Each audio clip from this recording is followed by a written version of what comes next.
Today we are going to perform experiment on single degree of freedom system transverse vibrations. The aim of this experiment is to obtain frequency response curve for the transverse vibration of cantilever beam. Now you can see in this universal vibration apparatus, this is the cantilever beam with one end is fixed and its free end is supported using a spring. This constitutes a single degree of freedom system. Now this system is excited using this motor. So when we rotate this motor, it will excite this cantilever beam in transverse direction. Now here is the damper which will provide the resistance to the transverse vibration of the beam. We can vary the amount of damping using these two discs. You can see there are two parallel discs mounted here. Both the discs are having 3 holes. Okay.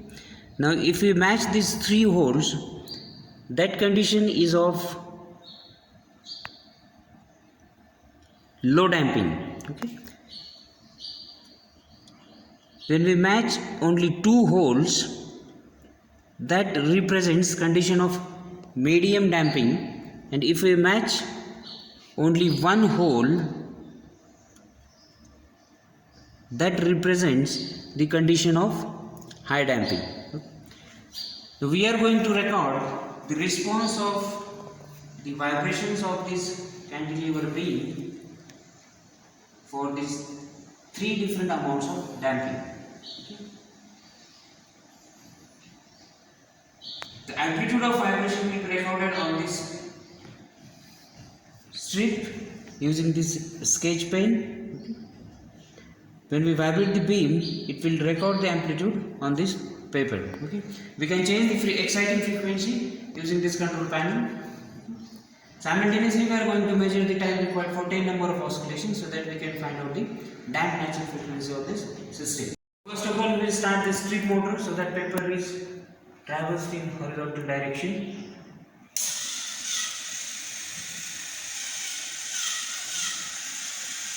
Next we will start the motor. We will give the frequency of 250 rpm.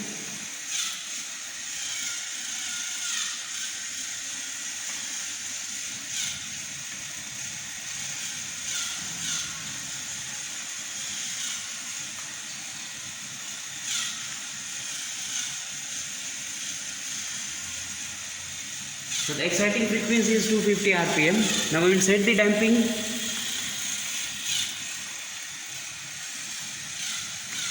We will match the 3 holes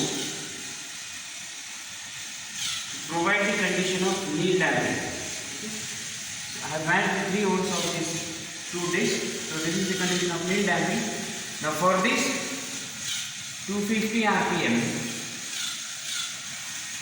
we will record the amplitude on this paper and simultaneously going to measure the time required for 10 number of oscillations. Amplitudes have been measured. We will measure the time required for 10 number of oscillations. We will start 1, 2, 3, 4, 5, 6, 7, 8, 9, 10. So it's 3.48 seconds. This is the end of 250 rpm. Okay. So this was the amplitude record for 250 rpm and low damping condition, and time required for 10 oscillations was 3.48 seconds. N equals to 10 oscillations. Next reading we will vary the amount of damping. I will now match only 2 holes, and that will represent the condition of low damping.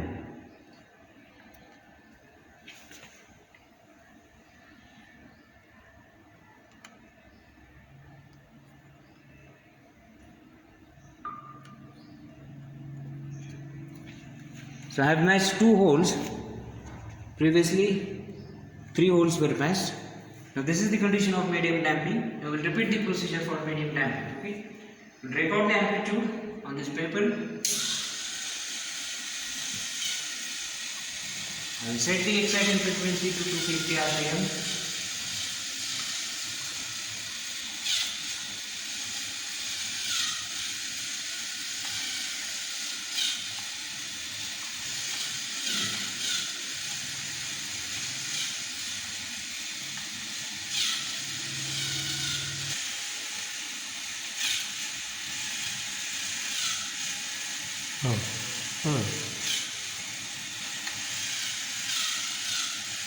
We have set the frequency to 250 RPM.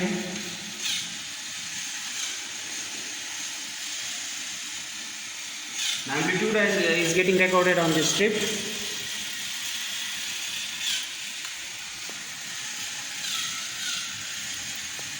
Now we will measure the time required for 10 number of oscillations.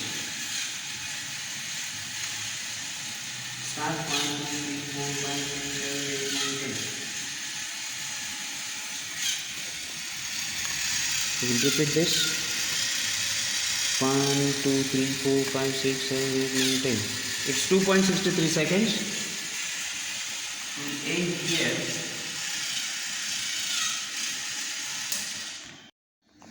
So this is the record of amplitude for 250 RPM force in frequency for the condition of medium damping. The time required for 10 number of oscillation was 2.63 seconds. Okay.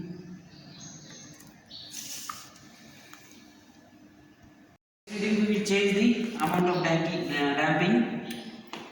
Now we will unmatch all the holes. This represents the condition of high damping. Let's start the motor.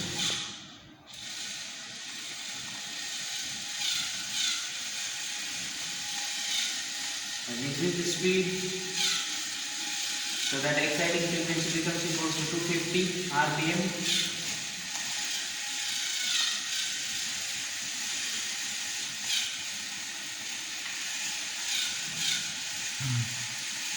So it's 250 now.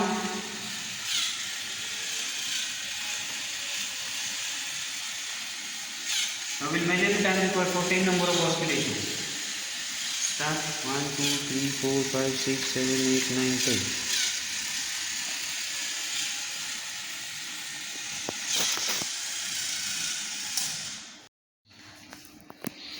10. These are the records of amplitude of vibration for transverse vibrations of a beam for condition of low damping, medium damping and high damping. Now let us measure the amplitude of vibration. For both these three cases, we have recorded the amplitude at the same exciting frequency of 250 RPM. Okay. So for the first case, amplitude X is 1.7. Sorry, it is 0.6 centimeters. For second case, it is 0.4 centimeters. And for high damping, it is 0.3 centimeters. Now, similarly, we can repeat the experiment by varying the exciting frequency. Okay, for both these three conditions and obtain the graph of amplitude versus exciting frequency for low damping, medium damping and high damping conditions and draw the conclusions.